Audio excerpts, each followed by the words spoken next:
இந்துத்துவ ideology உள்ள கட்சி. இன்னைக்கு உத்தவ் தாக்கரே சொல்லிக்கிட்டு இருக்காரு வக்கு மசோதாவை நாங்க ஆதரிக்கல அப்படின்னு. ஏன்னு கேட்டீங்கன்னா முஸ்லீம்களுக்கு எதிரானதா? அதுக்காண்டி இல்ல, முஸ்லீம்களுக்கு எதிரானதுங்கிறதுக்காக நான் வக்கு மசோதாவை எதிர்க்கல, இது இந்துக்களுக்கு எதிரானது. ஏன்னா இவர்களுடைய நோக்கம் தர்கா, பள்ளிவாசல் இந்த மாதிரியான விஷயங்களை குறிவைக்கிறாங்க. அதை நிலங்களை குறிவைக்கிறார்கள், லேண்டை குறிவைக்கிறான். அவனுக்கு இந்து முஸ்லீம்ங்கிற வித்தியாசம் கிடையாது.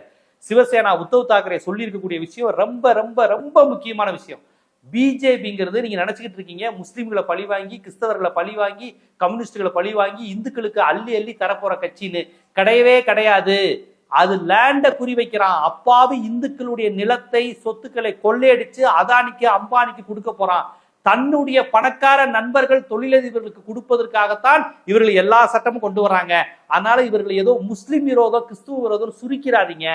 மன்மோகன் சிங் சொன்ன மாதிரி ஆர்கனைஸ்டு லூட்டிங், ஒரு பொருளாதார சூறையாடலை சட்டத்தின் அடிப்படையிலும் நாடாளுமன்றத்தின் அடிப்படையிலும் சட்டத்தை எல்லா விதத்திலையும் இவங்க அந்த பொருளாதார சூறையாடல் தான். படுத்துட்டு எல்லாத்தையும் அம்பானிக்கு அதானிக்கு கொடுக்கறதா நோக்கம்னு யாரு சொல்லியிருக்கானா? கம்யூனிஸ்ட் கட்சிக்காரரோ காங்கிரஸ் கட்சிக்காரரோ சொல்லல.